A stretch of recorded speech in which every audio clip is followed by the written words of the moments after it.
모든 사람은 누구나 마음속에 아픈 이야기들, 또 남에게 이야기해도 다 공감을 얻지 못하는, 크기만 다를 뿐이지 그런 아픔들, 상처들을 가지고 살아가죠. 오늘 본문을 보시면 6절부터 18절까지 아픔을 가지고 있는 세 여인의 이야기가 기록되어 있습니다. 시어머니인 나오미, 두 며느리인 오르바와 롯이 그렇습니다. 시어머니는 남편을 잃었고 두 아들을 잃었습니다. 며느리들은 자신들의 남편을 먼저 잃었습니다. 제일 불편한 것이 시어머니와 며느리 관계라고 합니다. 성령님도 어찌하지 못하는 관계다, 이런 말이 있을 정도로 관계 형립이 어려운 것이 이 관계라고 합니다. 오늘 본문에 보시면 마음 아픈 사연을 가지고 살아가는, 또 살아가야 하는 나오미의 삶이 간단하지만 정말로 큰 슬픔과 아픔이라는 것을 잘 알 수 있도록 기록해 놓고 있죠. 오늘 본문에서 우리는 두 가지를 좀 보려고 합니다. 첫 번째는 은혜의 역사가 새롭게 시작되는 것을 기억할 수 있어야 하고, 쉽게 표현하면 영적인 민감함을 가지고 있어야 한다라는 것입니다. 6절 말씀은 이렇게 시작되죠.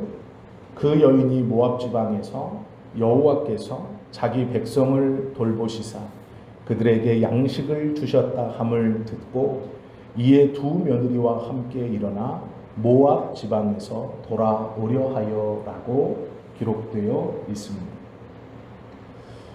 이렇게 시작하는 본문의 중심은 나오미의 회복을 원하시는 하나님의 은혜의 출발입니다. 소문을 듣게 하셨습니다. 하나님께서 말씀하신 곳, 하나님이 지정해 주신 곳, 여기가 약속의 땅이니 여기서 믿음을 가지고 살아라라고 말씀하신 베들레헴에서 떠나 10년을 모압 땅에서 거주했습니다. 짧지 않은 그 10년의 시간 동안 남편이 먼저 죽었고 얼마 안 돼서 두 아들도 어머니보다 먼저 세상을 등졌습니다. 이 이야기가 시작되는 시기는 1장 1절에 보니까 사사 시기라고 말합니다. 사사들이 통치할 때입니다. 암흑기라는 말입니다. 그런데 그 암흑기인 시절에 흉년이 들었습니다. 암흑기에 더 큰 암흑기가 도래했다는 말이에요. 힘든 시기였고 어려운 시기였는데 그 시기 중에 큰 황망한 일을 당했습니다. 그래서 그 당한 어려움을 조금이라도 피해보고자 이주했습니다. 모압으로. 그리고 그 땅에서 10년을 기거했습니다. 10년의 시간 동안 기가 막힌 일을 당합니다. 다 아는 것처럼 남편과 두 자녀가 죽은 것이죠. 본문을 가만히 보시면 어렵고 어렵다라고 시작하는데 한 번도 하나님을 돌아보거나 회개했다는 내용이 기록되어 있지 않습니다. 하나님을 기억하지도 못하고 회개하지도 못했는데 6절의 시작은 듣고라고 말합니다. 무엇을 들었냐면 여호와께서 자기 백성을 돌보셨다라는 말을 들었다라는 겁니다. 이것이 놀라운 겁니다. 하나님은 나오미의 삶을 다시 일으키기 위해서 이스라엘 백성들을 돌보셨습니다. 그리고 소문으로 듣게 하셨습니다. 나오미는 모압 땅에 있습니다. 떨어져 있고 멀리 떨어져 있는 것뿐만 아니라 어려움 중에 있습니다. 남자들이 아무도 없고 다 죽어 자기와 두 며느리만 있습니다. 그런 황망한 중에 소문이 들려옵니다. 그런데 그 소문이 무엇이었냐면 흉년이 들었던 이스라엘에 양식이 남고 있다. 풍년이 들고 있다. 다시 보리와 벼가 자라고 있다라는 말입니다. 그런데 이 말을 들었을 때 나오미가 이 말을 어떻게 알아들었냐면 하나님이 자기 백성을 돌보사라는 말과 함께 알아들었습니다. 이것이 굉장히 중요한 말입니다. 왜 그러냐면 룻기를 가만히 읽어보시면 나중에 며느리 룻과 나오미가 고향으로 돌아옵니다. 그리고 며느리가 집 밖으로 나가 이삭 줍기를 하려고 보아스의 밭에 가서 이삭을 줍습니다. 유대인의 전통에 추수 때가 되면 밭 네 귀퉁이를 베지 않습니다. 이것은 가난하고 나그네들, 고아와 과부들을 위해 남겨놓는 것입니다. 밭의 네 귀퉁이 사각을 베지 않고 그대로 둡니다. 그리고 가운데 부분을 베어서 곡식단을 놓았을 때 그것을 옮길 때 바닥에 떨어진 걸 절대로 주워 다시 담지 않았습니다. 떨어진 것은 그냥 두었습니다. 왜 그러냐면 일이 다 마치고 단을 다 쌓고 다른 밭으로 이동했을 때 그 밭 나락을 고아와 과부들이 들어와 바닥에 떨어진 이삭을 주워갔습니다. 그래서 그것들을 박박 긁거나 땅에 떨어진 것을 다시 단으로 모으지 못하게 됐습니다. 이 룻도 그러기 위해서 보아스의 밭에 갔을 때 보아스가 내 밭에 들어와 이삭 줍는 이 룻을 보고 당부합니다. 뭐라고 당부하냐면 다른 밭에는 가지 마라. 그런데 왜 이렇게 부탁하는 줄 아십니까? 룻이 마음에 들어서가 아니고요. 다른 밭에는 가지 마라. 그리고 덧붙이는 말이 있습니다. 소년들을 조심하라. 무슨 말인지 아십니까? 이방 여인이었던 젊은 여인이 아무것도 없이 이방 땅에 들어와 자기 시어머니 하나 모시고 들어왔습니다. 그리고 그 시어머니는 집 밖으로 나오지 않고 이방 여인 젊은 여자 혼자서 밭에 나락을 주스러 왔다 갔다 합니다. 그런데 보아스의 밭에서 나락을 주울 때는 문제가 일어나지 않습니다. 보아스는 당부합니다. 다른 밭에는 절대 가지 마십시오. 그리고 덧붙이는 말이 소년들을 조심하십시오. 이게 무슨 말입니까? 비윤리적인 일이 충분히 일어날 수 있기 때문에 신신당부하는 것입니다. 공의와 정의가 이스라엘 백성들에게 일어나고 있었다면 이러한 당부를 할 필요가 없죠. 소년들을 조심하라고 말할 필요가 없죠. 이방 여인이어도 상관이 없죠. 공의와 정의, 이스라엘 백성들이 하나님 앞에 돌아와 하나님 앞에 온전히 서 있고 주님의 말씀을 기억하여 하나님의 백성들이 돌아와 이 회복이 시작되었다면 이방 여인이 불안에 떨 필요도 소년들을 조심할 필요도 없습니다. 그러나 이스라엘은 온전히 돌아오지 않았습니다. 그럼에도 하나님은 자기의 백성을 돌아보셨다. 그래서 양식이 있게 하셨다 말씀합니다. 잘 보셔야 됩니다. 하나님은 큰 일을 행하시지만 그 큰 일 속에 작은 한 사람 나오미를 기억하셔서 그의 회복을 위해 이스라엘을 돌아보시고 양식이 있게 하신다라는 뜻을 포함하고 있습니다.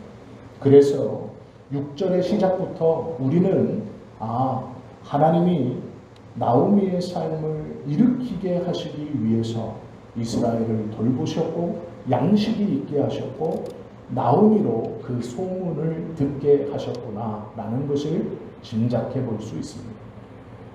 놀라운 것은 소문으로 듣게 하신다라는 겁니다.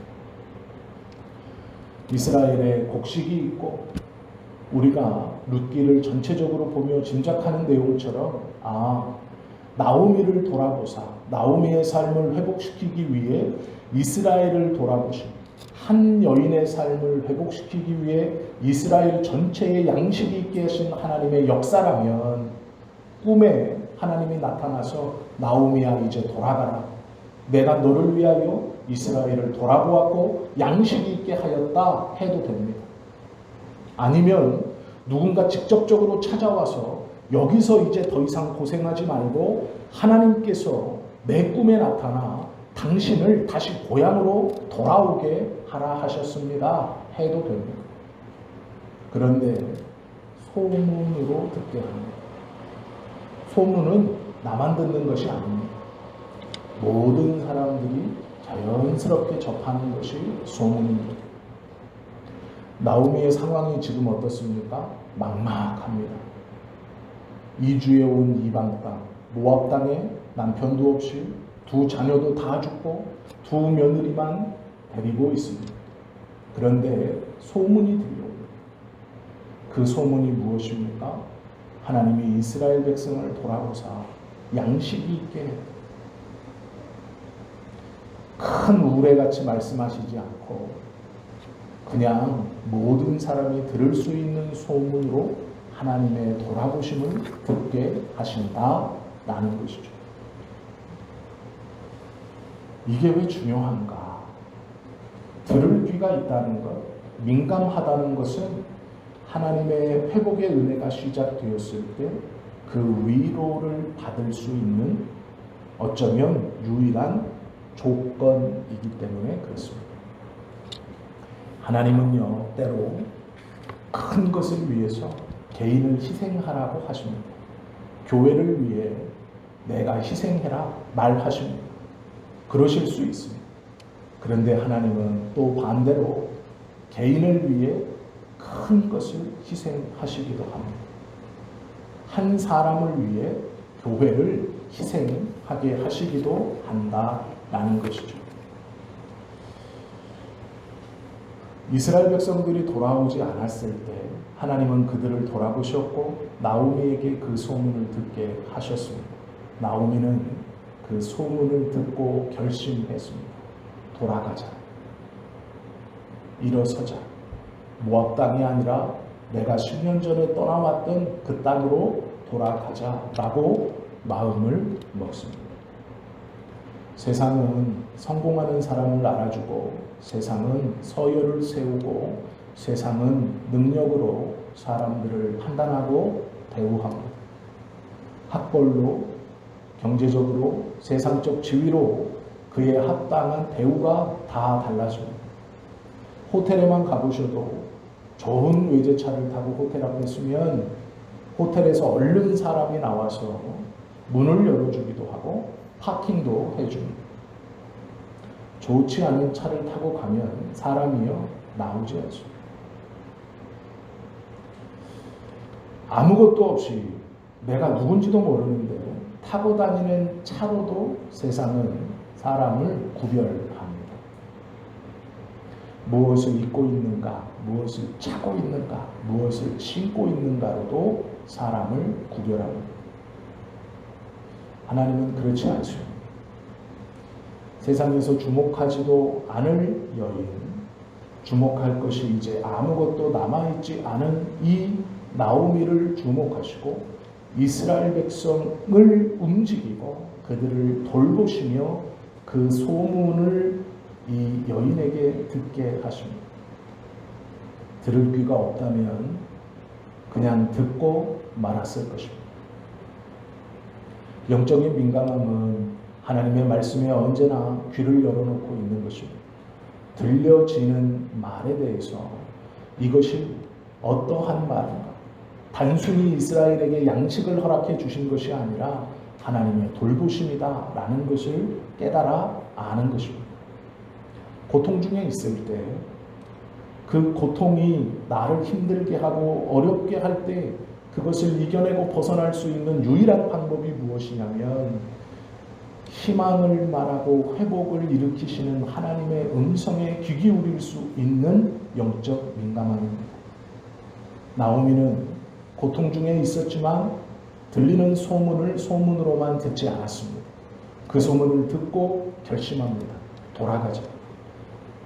하나님은 나오미가 귀해서 이렇게 대접하는 것이 아니고요.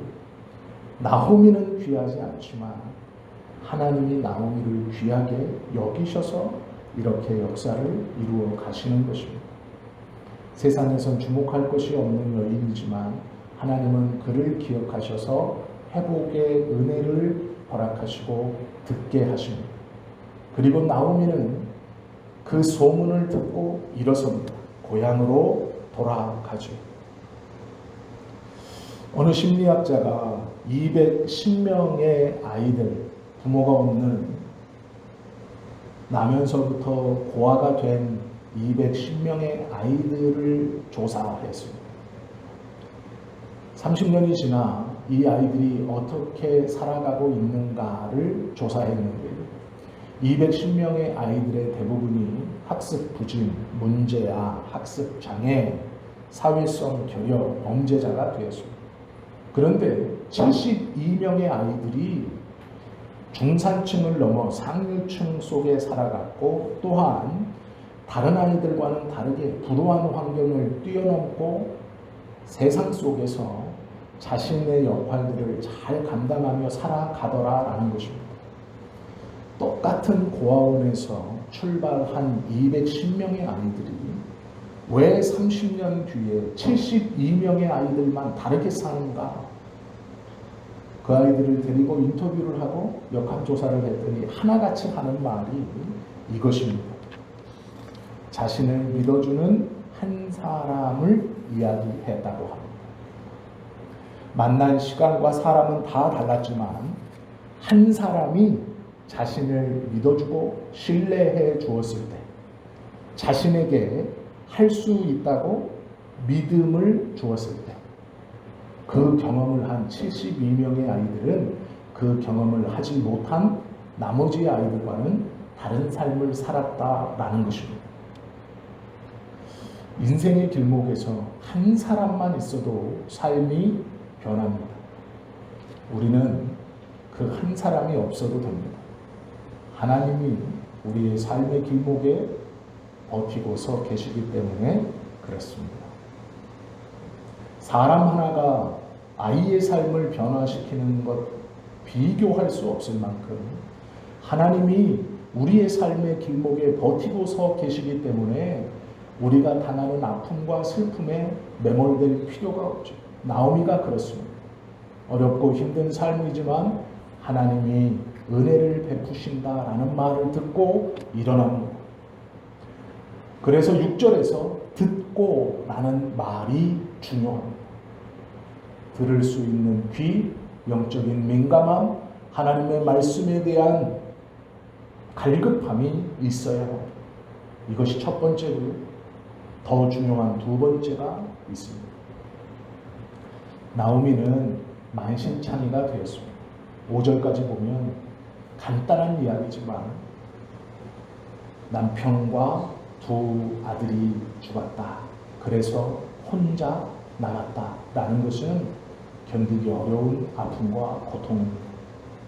나오미가 고백한 대로 나올 때는 돈도 제법 있었습니다. 풍족하게 나왔다라고 스스로 고백합니다. 그리고 믿을 만한, 의지할 만한 남편이 있었습니다. 든든했습니다. 추진력도 좋았고 믿음직했습니다. 그래서 모압으로의 이주도 망설이지 않았습니다. 든든한 남편이 있었고 든든한 두 아들이 있었습니다. 그렇게 출발했는데 10년 만에 모든 것을 잃어버립니다. 남은 것은 어느 곳에 누구에게도 하소연할 수 없는 나이든 몸뚱어리 하나, 그리고 자기만을 바라보고 있는 두 며느리 뿐입니다. 아무것도 할 수 없습니다. 나이든 여인 혼자서 이 두 며느리를 끌고 살아간다는 것은 쉽지 않은 일입니다. 그러나 그 고통 중에 하나님의 위로의 말씀이 들렸고 나오미는 그 말씀에 집중합니다. 하나님의 위로를 거절하지 않습니다. 두 번째가 이것입니다. 고통 중에, 아픔 중에 하나님의 위로를 거절하지 말아야 한다라는 것입니다. 본문을 가만히 보시면 7절에 이렇게 기록되어 있죠. 길을 잘 갔습니다. 있던 곳에서 나오고 모압에서 나왔습니다. 이스라엘로 가고 있습니다. 거의 다 갔습니다. 그런데 고통 중에 있던 나오미가 모압 땅에서 소문을 듣고 돌아가야지. 하나님이 자기 백성들을 돌보시는구나. 가야지 하고 일어났습니다. 너무 잘한 것이죠. 그리고 두 며느리가 이 시어머니를 쫓아옵니다. 길을 한참 가다가 정신이 번쩍 듭니다. 내가 지금 어딜 가고 있습니까? 고향으로 가고 있습니다. 그 고향은 어떤 곳입니까? 하나님이 자기 백성을 돌아보는 곳입니다. 그런데 가다가 이렇게 반응합니다. 있던 곳에서 나오고 두 며느리도 그와 함께하여 유다 땅으로 돌아오려고 길을 가다가 셋이 잘 갔습니다. 가다가 나오미가 정신을 좀 차립니다. 그리고 나서 따라오고 있는 두 며느리에게 말합니다. 고향으로 돌아가라. 모압 땅으로 돌아가라. 이 말을 왜 했을까요? 본문은, 성경은 두 며느리에게 돌아가라. 나는 이제 아들이 없다. 혹여 내가 고향 땅에 가서 재혼을 해서 아이를 갖는다고 하더라도 그 아이가 언제 자라 너희들의 남편이 되겠느냐. 나는 가진 것도 아무런 소망도 없으니 너희들은 고향으로 돌아가라 라고 말합니다. 참 고맙게도 두 며느리가 울며 불며 매어달리고 아닙니다. 어머니를 따라가겠습니다. 고향으로 가지 않겠습니다. 두 며느리가 그렇게 말을 합니다. 얼마나 감사합니까? 얼마나 귀합니까? 그런데 나오미는요, 끝까지 돌려보내려고 합니다. 룻과 오르바라는 며느리가 있었습니다. 오르바는 돌아갔습니다. 돌아간 것이 나쁜 선택입니까? 시어머니를 버려두고 젊은 며느리 혼자 살겠다고 돌아간 것이 나쁜 선택입니까? 아닙니다. 아닙니다. 왜 아닌 줄 아십니까? 오르바는 당연한 선택을 했습니다. 나오미의 말을 잘 들어보십시오. 너희와 재혼했던 내 아들이 죽었다. 너희와 결혼했던 내 아들이 죽었다. 그래서 너희는 내 아들이 있을 때는 어머니와 며느리지만 이제 내 아들이 없다. 그리고 너희는 나와 민족이 다르다. 그리고 나는 지금 아무것도 없이 고향으로 돌아간다.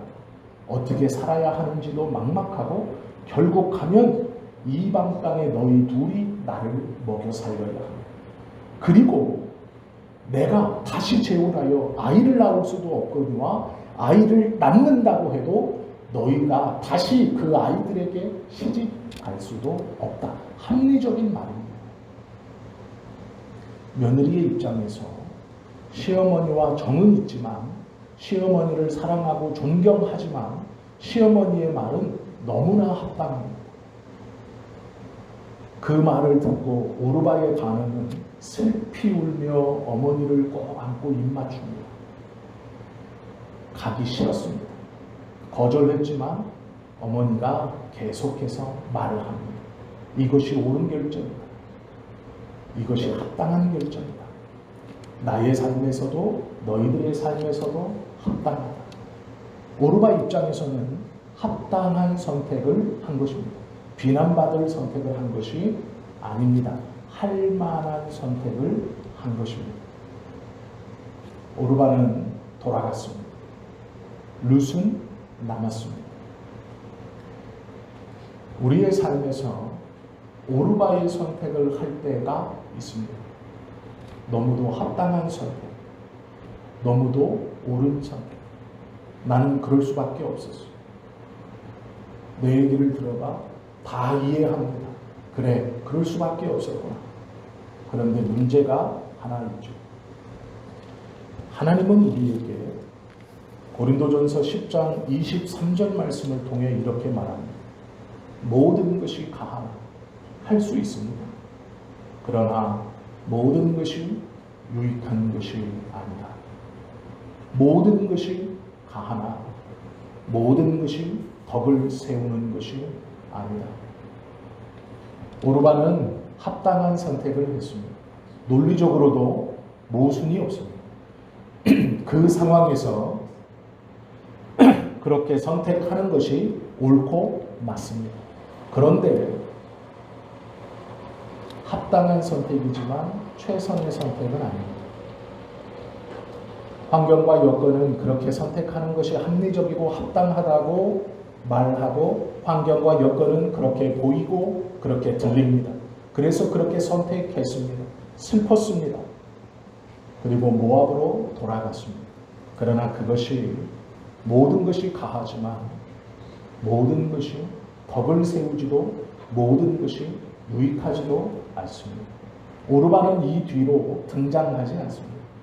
우리가 비난해서는 안 되지만 오르바의 선택을 보면서 돌아봐야 할 것이 있습니다.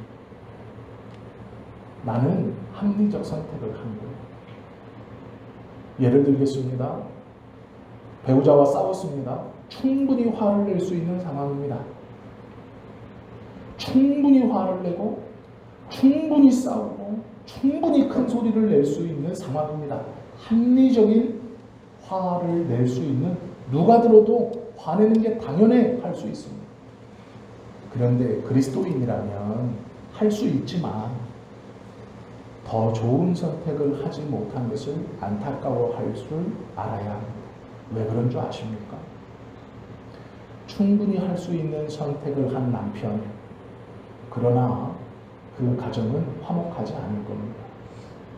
아내도 충분히 화를 낸 상황에 나에게 똑같이 화를 낼 것입니다. 그 가정이 화목하지 않을 것입니다.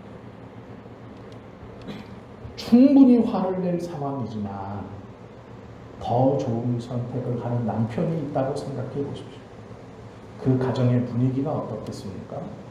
충분히 화를 낼 수 있지만 더 좋은 선택을 하려고 노력하는 아내가 있는 가정이 있다고 생각해 보십시오. 그 가정이 어떻겠습니까? 충분히 부모에게 짜증내고 원망하고 화를 낼 수 있지만 더 좋은 선택을 하려고 하는 자녀가 있는 가정이라면 그 부모의 삶이 어떻겠습니까? 그 한 사람이 나는 합리적인 선택을 했습니다. 나는 합당한 선택을 했습니다. 누가 들어도 누가 말해도 이건 어쩔 수 없어요. 그 선택을 하는 그 삶은 믿지 않는 자와 믿는 자가 똑같습니다. 그러나 믿음이 있다는 것은 더 좋은 선택을 하지 못한 것을 안타까워하고 충분히 합리적인 상황임에도 더 좋은 것을 선택하려고 노력하는 것입니다. 남편이 그렇다면 아내는 행복할 것입니다. 아내가 그렇다면 남편이 행복할 것입니다. 자녀가 그렇다면 부모는 행복할 것입니다. 기쁘지 않겠습니까? 다른 삶이지 않겠습니까? 오르반은 할 만한 선택을 했습니다. 그러나 더 좋은 선택은 아닙니다. 충분한 선택이지만, 납득하는 선택이지만 좋은 선택은 아니었다고 성경은 말씀하고 가르쳐주고 있습니다. 룻은 합리적이지 않았습니다. 우리가 다시 본문으로 돌아와서 나오미가 이렇게 말한 이유가 15절에 있습니다. 오르바가 떠났습니다. 나오미가 룻에게 뭐라고 하는지 아십니까? 나오미가 또 이르되 보라, 내 동서는 그의 백성과 그의 신들에게로 돌아가나니 너도 너의 동서를 따라 돌아가라. 나오미는 하나님을 아는 여자입니다. 집을 떠났습니다. 10년이 흘렀습니다. 큰 슬픔이 임했습니다. 하나님의 회복이 들려옵니다. 그래서 그 회복이 있는 땅으로 다시 돌아갑니다. 그러는 중에 생각합니다. 이제야 위로하고 이제야 회복하시는 하나님께 섭섭함을 느낀 겁니다. 일어나 돌아가는 것까지는 잘 했습니다. 가다 보니 섭섭합니다. 화가 납니다. 왠지 아십니까? 남편이 죽기 전에 위로하셨습니다. 두 아들이 죽기 전에 하나님이 움직이셨습니다. 왜 이제야? 내 남편 죽고 두 아들 죽은 뒤 왜 이제야? 소문을 듣고 일어나 고향으로 돌아가는 것까지는 합리적이었고 너무 좋은 선택이었습니다. 듣는 귀가 있었고 그 소문을 함부로 듣지 않았고 하나님의 위로가 있다. 회복이 임한다. 그곳에 가야 산다. 감사하고 귀한 일입니다. 그런데 가다 보니 섭섭하고 원망이 됩니다. 무엇이요? 이제야 일하시는 하나님. 남편이 죽은 슬픔을 당한 뒤, 두 아들이 죽은 슬픔을 당한 뒤에 일하시는 하나님의 일하심에 섭섭함이 있습니다. 내가 이 고통 당하기 전에 일하셨으면, 내가 이 아픔 당하기 전에 일하셨으면, 그런데 왜 다 당하고 아픔을 다 느끼고 헤어나올 수 없을 것 같은 되돌릴 수 없는 이 수렁 속에 있어야 이제야 위로하시냐라는 거죠. 그래서 가다가 두 며느리에게 회복의 땅, 은혜의 땅으로 가면서 돌아가라고 합니다. 그리고 한 명이 돌아갔습니다. 그랬더니 뭐라고 하는지 아십니까? 자기의 백성과 자기의 신들에게로 돌아갔다라고 말합니다. 나오미는 알았습니다. 오르바는 돌아가면 하나님을 두 번 찾을 수 없습니다. 오르바는 돌아가면 하나님을 두 번 만날 수 없습니다. 오르바는 여기서 모압으로 들어가면 하나님을 만날 수 없다는 걸 알았습니다. 그래서 뭐라고 표현합니까? 자기의 신들에게로 갔다라고 표현합니다. 하나님의 회복과 은혜를 쫓아가면서 두 며느리에게 돌아가라고 말합니다. 돌아가면 어떻게 되는지 하나님의 은혜와는 거리가 멀어지는 걸 알고 있지만 그렇게 말하고 있습니다. 왜요? 자신이 경험한 슬픔이 하나님의 위로를 거절케 한 것입니다. 내가 경험한 슬픔이 이 나오미를 꽉 붙들고 있습니다. 그러기에 이제야 역사하시고 이제야 위로하시는 하나님께 화가 난 겁니다. 섭섭한 겁니다. 남편 죽기 전에 역사하실 수 있지 않습니까? 두 아들 죽기 전에 회복해 주실 수 있지 않습니까? 왜 이제야? 그리고 며느리 보고 떠나라고 하고 한 명이 떠나고 이 며느리의 삶이 하나님과는 관계없고 멀어지는 걸 알매도 떠나보냅니다. 그래서 그렇게 말합니다. 자기의 신들에게로 돌아가. 하나님과는 거리가 먼 것이죠. 우리의 슬픔이 하나님의 위로를 거절하지 못하게 해야 합니다. 내가 당한 슬픔은 우리의 삶의 전부가 아닙니다. 죄송한 말씀이고 송구한 말씀이지만 우리의 자녀가 우리의 전부가 아닙니다. 우리의 돈이 우리의 전부가 아닙니다. 우리의 명예가 우리의 전부가 아닙니다. 우리의 체면이 우리의 전부가 아닙니다. 내 삶의 그 어떤 무엇도 우리의 전부가 될 수 없습니다. 우리의 전부는 오직 하나님 한 분입니다. 나에게 구원을 베풀어 주신 예수 그리스도 한 분입니다. 나오미는 자신을 둘러싸고 있는 슬픔이 전부가 되었고 이 나오미의 삶을 감쌌습니다. 그래서 하나님 앞에 섭섭함과 화가 일어났습니다.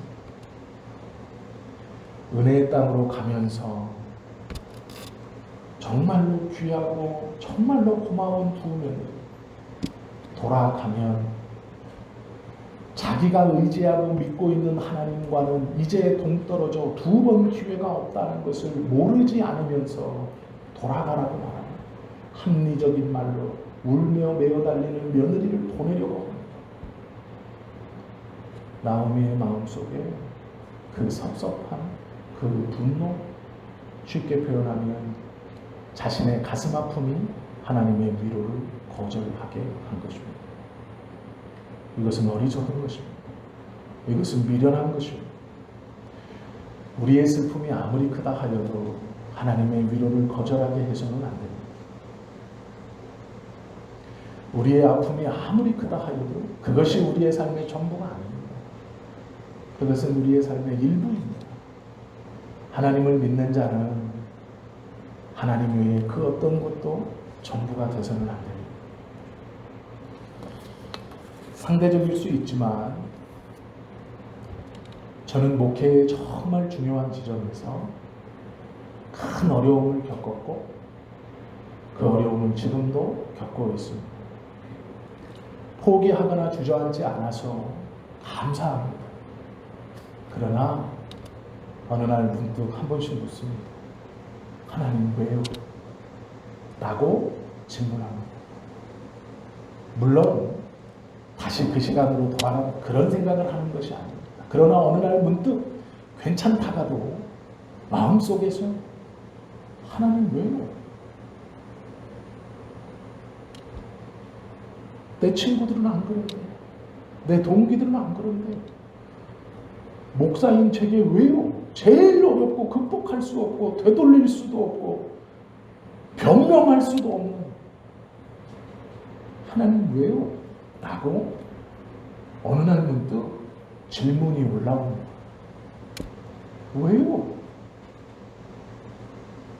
그러나 생각해 봐야 돼요. 내 삶에 그게 전부가 아닙니다. 우리의 삶에 그렇게 문득문득 하나님 앞에 왜요? 라고 하는 그것이 전부가 아닙니다. 그 아픔이, 그 슬픔이, 그 아픔의 이야기가 우리의 전부가 아니죠. 그러기에 예수님을 붙들고 다시 그 땅으로, 그 은혜의 자리로 걸어가고 있는 것이죠. 가슴 절절한 아픔이 있어도 하나님의 위로를 거절하지 마십시오. 그 가슴 절절한 아픔과 슬픔이 하나님의 위로를 거절하게 해서는 안 됩니다. 그건 우리의 삶의 일부분입니다. 자녀가 집을 나갔습니까? 힘들고 어렵지만 그것 때문에 다 포기해서는 안 됩니다. 아내가 집을 나가면 안 되지만 나갈 수도 있습니다. 남편이 집을 나가면 좋은가요? 안 되지만 나갈 수도 있습니다. 정말로 남에게 말 못하고 이해받을 수 없는 어떤 것도 위로받을 수 없는 큰 슬픔이 있을 수 있습니다. 그러나 그것이 전부가 되어서는 안 됩니다. 전부가 될 수도 없습니다. 성경은 우리에게 예수님만이 전부이다라고 가르칩니다. 그것이 우리의 삶이라고 가르칩니다. 그러면 그 말씀을 붙들고 그래, 이것은 내 삶의 일부지, 내 삶의 전부가 아니지, 내가 이것 때문에 무너지면 안 되지, 하나님의 회복과 위로를 거절해서는 안 되지, 그렇게 일어나야 한다라는 것이죠. 무엇을 잃었어도 일어설 수 있습니다. 그것은 우리의 삶의 일부이기 때문이죠. 나중에 나오미는요, 4장에 가면 기뻐합니다. 보아스와 롯이 아이를 낳고 그 아이를 안고 나오미가 하하하하 웃습니다. 그렇게 해피엔딩으로 끝납니다. 우리의 삶도 그렇습니다. 다 잃은 것 같지만 하나님만을 회복하면 해피엔딩으로 끝날 것입니다. 그것이 하나님의 약속입니다. 그러기에 소망이 있죠. 놀랍게도요, 나오미의 이 큰 슬픔과 이 아픔 뒤에 어떠한 일이 있습니까? 롯이 나오미를 쫓아 베들레헴으로 왔고 롯과 보아스가 결혼을 하게 되고 그의 자녀가 다윗의 할아버지가 되고 다윗이 이스라엘의 왕이 되며 그의 후손으로 예수 그리스도가 이 땅에 오십니다. 출발은 한 여인의 큰 슬픔이었습니다. 모든 것을 다 뺏어갈 것 같은 감당하기 어려운 아픔이었습니다. 어쩌면 우리의 아픔이 하나님의 그 놀라운 계획의 출발일 수 있습니다.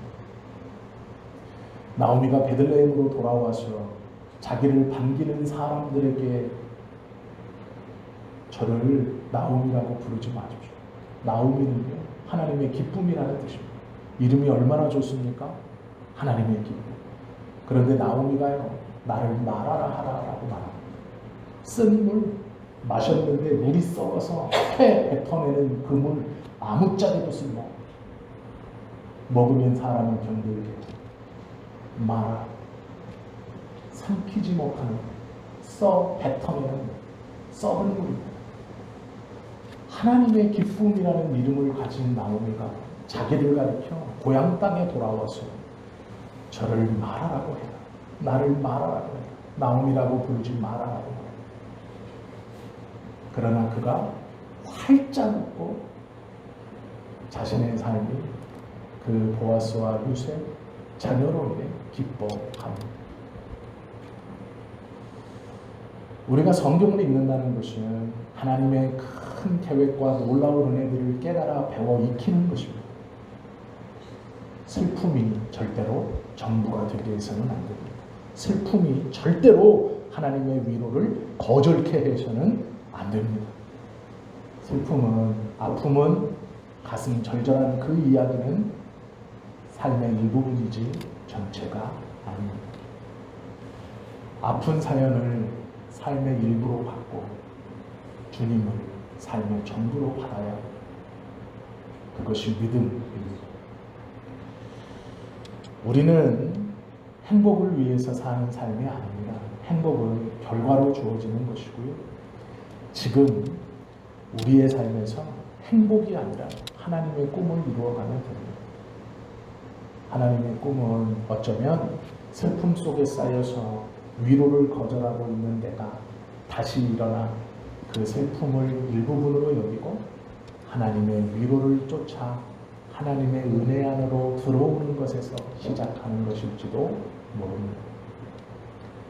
룻기를 보면서 하나님께서 우리에게 주시는 이 귀한 은혜들을 깨달아 우리의 마음에 새겨 혹여 그 상황에 있다면 일어나시고 혹여 그 상황이 아직은 없다면 이 말씀을 기억하고 혹여 그 상황에 너무 오래 주저앉아 있지 마시고 일어나 하나님의 위로를 거절하지 않는 그 위로 가운데로 들어오는 저와 여러분의 모든 삶이 되실 수 있기를 예수님의 이름으로 축원합니다. 기도드립니다.